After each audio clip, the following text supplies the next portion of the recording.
Was it also the outcome that showed itself in, let us say, Pathalgadi, anarchism or Maoism? See, The same thing that we were talking about. they are all different things. Naxalgadi was a misguided. Pathalgadi. Pathalgadi was misguided. As for what little I know is that this started from somewhere in Gujarat, funding this whole thing. The term Pathalgadi is a new term. We just started with this agitation. We basically guard a stone in any place of importance to us. Right? In someone's grave, you'll guard a stone. If you have, if for some reason at some place you have had some big event happening, you will guard a stone to mark that event. You can inscribe it or you leave it. By and large, it would be left. The inscription on these things started happening much later when we adopted the written language.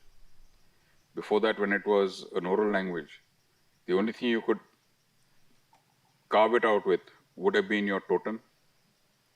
Like even the land I own over here, I use the term own, but I'm going to correct myself immediately. The land which I have, which is in my care,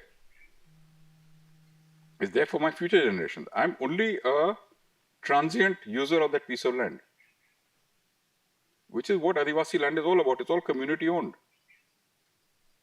Now, those laws are being, and the land issues are being recklessly abandoned and being turned to benefit the Diko. If you look at the basic concept of the CNT Act was that the demography of this area should not change, otherwise there's social unrest. Which means that if I am a Munda, I can only send land to a Munda, which the government is very happy to enforce. But it's not enforcing that if you are a Lohar, you can only sell to a Lohar. If you are a Tiwari, you can only sell to a Tiwari. You cannot sell to a Pandey. Now, it's not my job to enforce the law, it's the job of the government.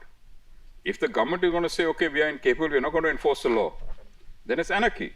And if it's anarchy, I'll take up cudgels and enforce my own law. That's the way social progress happens. Okay. We come back to land. It's, you look at, and here I will name the community, political correctness be damned. Look at the Biharis, the way they're grabbing land. Why? Because the government is not enforcing the law of the land.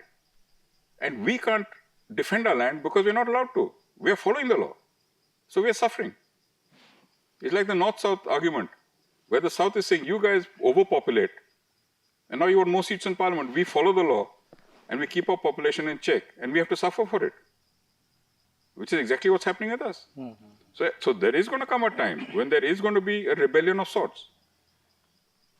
And rebellion need not just be armed. There are various ways of rebelling. And this growing sense of deprivation is more and more and more with the young, educated, urban Adivasi today. What is one of our biggest assets in today's world? Is land. People say, oh, Adivasi land is useless, is not worth anything, you can't do anything with it, you can't sell it, you can't buy it, you're not. But then why are people stealing it? Why is the government hand in glove with illegally alienating Adivasis from their land? My theory is very simple. I have land, you need to use it. Right? I don't have money because I do not belong to a monetary system. We never have. I want to come into that system. So fine, I'll give you my land to use, you give me money to use it. I don't have to sell it to you. You use it. You want to sell up a factory, this is your project report, this is the length of your project. It's going to run for 15, 20, 30 years. I need the land for so long. Come into an agreement with me. Fine, you use it. When it's over and it's done with, you stop paying me for use of the land. And you move on.